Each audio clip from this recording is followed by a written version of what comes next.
সালামু আলাইকুম। যে চলে গেছে তাকে তো আর ফেরানোর সুযোগ নেই, তবে তার চলে যাওয়াকে কেন্দ্র করে যে পরিস্থিতি তৈরি হচ্ছে বিশ্ব নেতাদের মধ্যে, বিশেষ করে ইরানের খুবই অন্যতম এবং কঠিন মিত্র ঝুকাঙ্গান এই সালা স্টাইল যেখান থেকে আসছে, সেটা হচ্ছে উত্তর কোরিয়ার কিম জং উন। ইরানের সর্বোচ্চ নেতার মৃত্যুর পর এ বিষয় নিয়ে রাশিয়া কথা বলেছে, চীন কথা বলেছে, আরব রাষ্ট্রগুলো এগুলো হচ্ছে ওই যে মুনাফিকি টাইপের কথাবার্তা বলছে, মানে তলে দিয়া গাছ কাইটা উপরে পানি ঢালা টাইপের। কিন্তু উত্তর কোরিয়ার কিম জং উন যে বক্তব্য দিয়েছে, হয়তো এই বক্তব্যে দেখেন তেমন বড় কিছু হবে না, কারণ আমেরিকার সাথে পাঙ্গা নেওয়াটা এখানে কেউ আগাবে না। বাট যে বক্তব্যগুলো আসছে এর মধ্যে একটু ভিন্নতা আছে।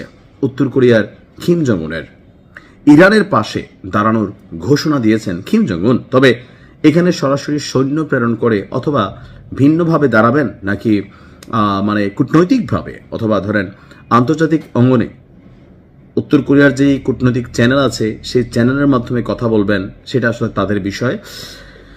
ইরানে আমেরিকা এবং ইসরায়েলের যেই ব্যাপক ধ্বংসযজ্ঞ পাশাপাশি ধরেন যে অভিযান চলেছে, সেখানে অনেকগুলা মানুষ মারা গেছে।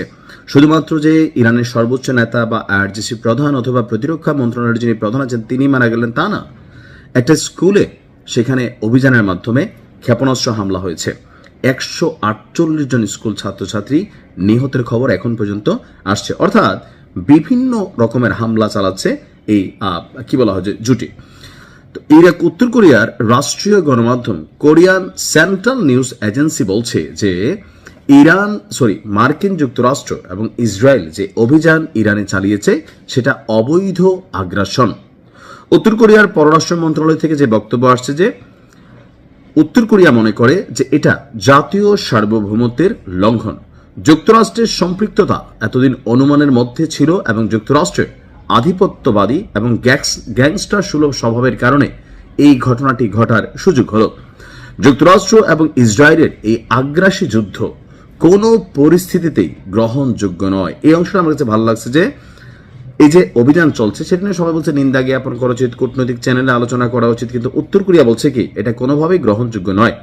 যদি অচিরেই এই হামলা বা অভিযান বন্ধ করা না হয় তাহলে তাদের বিরুদ্ধে বিশ্বকে রুখে দাঁড়াতে হবে।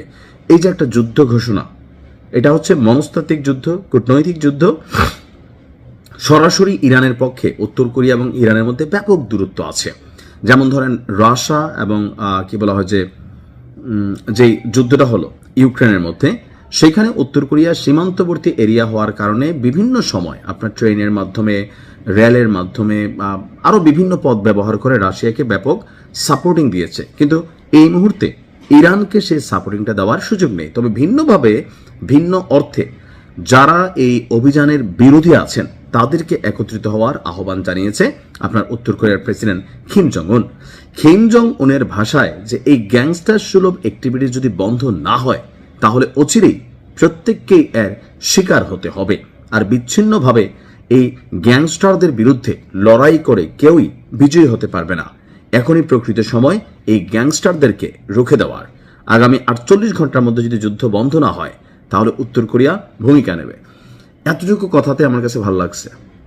কিম জং উনকে অনেকে অনেক কারণে বিশেষায়িত করেন, ফ্যাসিস্ট বলেন, কেউ ডিকটেটর বলেন, কেউ স্বৈরাচার বলেন, বাট তার যেই পররাষ্ট্রনীতি, বন্ধুর জন্য এই যে শক্ত একটা ভূমিকা নেওয়া, এটা আপনি কোনো আরব দেশের মাধ্যমে পান নাই, বাট উত্তর কোরিয়া এই কাজটা করছে। দেখা যাক আসলে কি হয়।